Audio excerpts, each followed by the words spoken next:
অভিষেকের বক্তব্য, অপারেশন সিঁদুর নিয়ে ডেলিগেশন যাওয়ার জন্য প্রতিনিধি যাওয়া উচিত ছিল পার্টির থেকে। পার্টির সিদ্ধান্ত নেবে কে যাবে, বিজেপি ঠিক করে দিতে পারে না। টিএমসি বয়কট করেনি, কিন্তু আমাদের থেকে চাওয়া উচিত ছিল। তৃণমূল কিন্তু এটাকে বয়কট করছে না। অনেক বিরোধী দল প্রথম থেকে সেটার বিরোধী অবস্থান নিয়েছে, কিন্তু তৃণমূল একেবারে সেটা করেনি। চাকরিহারাদের আন্দোলন নিয়ে আন্দোলন করার অধিকার সবার আছে, কিন্তু সেটা শান্তিপূর্ণ হওয়া উচিত। গেট ভেঙে দেওয়ার মতো ঘটনা ঘটেছে, হিংসার ঘটনা কখনো সমর্থন করা যায় না। আমরাও দিল্লিতে বাংলার শ্রমিকদের জন্য আন্দোলন করেছিলাম।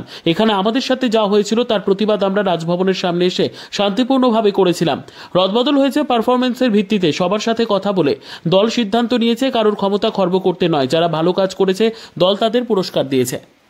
যারা হয়তো খুব ভালো প্রচেষ্টা করেছে কিন্তু আশানুরূপ বা প্রত্যাশিত হয়তো আমরা ফল করতে পারি, কিন্তু পরিশ্রমের কোনো কমি রাখি, তাদেরকেও আমরা পুরস্কৃত করেছি অনেক জায়গায়। দল যারাই পরিশ্রম করেছে, যারা দলের জন্য প্রাণপাত করে নির্বাচন থেকে শুরু করে সারা বছর মানুষের কাছে সরকারের ইতিবাচক জনসেবামূলক কাজ কর্মসূচি নিয়ে মানুষের দুয়ারে পৌঁছেছে, তাদের সকলকে যথাযথভাবে দল পুরস্কৃত করার চেষ্টা করেছে। এবং আমাদের সকলের লক্ষ্য ছিল যে সবাই মিলে ঐক্যবদ্ধ হয়ে যাতে কাজ করে। আপনি উত্তর কলকাতার ক্ষেত্রে বা বীরভূমের ক্ষেত্রে যেটা বলছেন, সেখানে নেতাজি ইন্ডোরে মমতা বন্দ্যোপাধ্যায় নিজে বলেছেন যে কোর কমিটিতে যারা ছিলেন সেখানে অনুব্রত মণ্ডলও থাকবে। গতকাল কোর কমিটির মিটিংও হয়েছে বীরভূমে, আপনারা দেখেছেন। এবং উত্তর কলকাতার ক্ষেত্রে সুদীপ বন্দ্যোপাধ্যায় চেয়ারম্যান রয়েছে, সেখানে 7 জন এমএলএ, তার সাথে অ্যাডিশনাল 2 জন ট্রেড ইউনিয়নের স্বপন সমাদ্দার এবং জীবন শাহ, তাদের 2জনকে সংযুক্ত করা হয়েছে এবং 9 জনের একটা কোর কমিটি করা হয়েছে। 9 জনের কোর কমিটি করে সুদীপ বন্দ্যোপাধ্যায়কে চেয়ারম্যানের দায়িত্বে রাখা হয়েছে। তারা সবাই মিলে যৌথভাবে কথা বলে, প্রত্যেকটা এমএলএ রিপ্রেজেন্টেশন যদি থাকে তাহলে সবাই মিলে টিম ওয়ার্ক করে কাজ করবে। কার ক্ষমতা খর্ব হলো, তাকে বেশি পুরস্কৃত করা হলো, এটাকে এইভাবে দেখা ঠিক দেখা গেল কোর কমিটির মধ্যে বৈঠক করেছে, উত্তর কলকাতায় একটা হবে 48 ঘন্টা হয়নি। আসলে আপনাদের এক্সপেকটেশনটা তৃণমূলের কাছ থেকে এত হাই হয়ে গেছে যে একটা কমিটি রিলিজ করার পর আপনারা চান 24 ঘন্টার মধ্যে একটা বৈঠক হয়।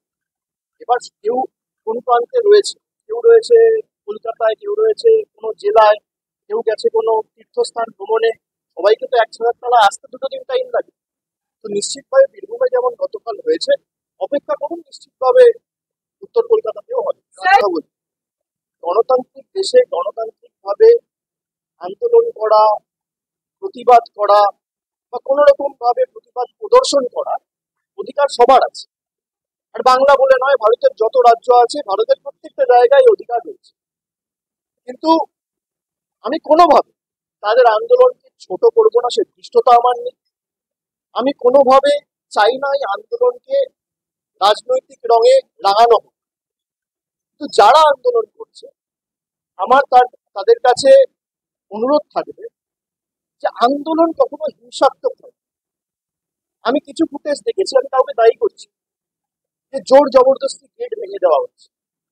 আন্দোলন কখনো উগ্র হয় না, আন্দোলন কখনো হিংস্র হয় না।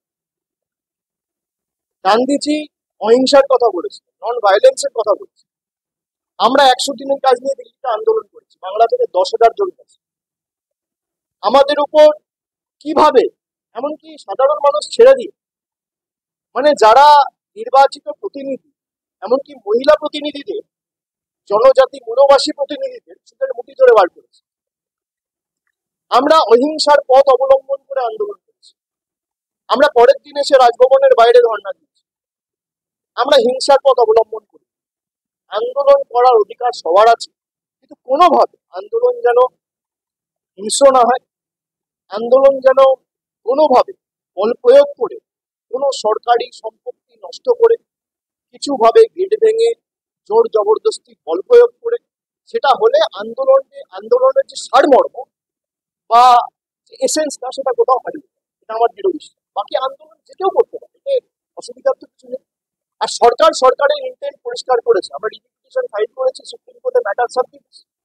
বিচার ব্যবস্থার উপর ভরসা রাখুন, আজ নয় কাল আমার দৃঢ় বিশ্বাস বিচার হবে।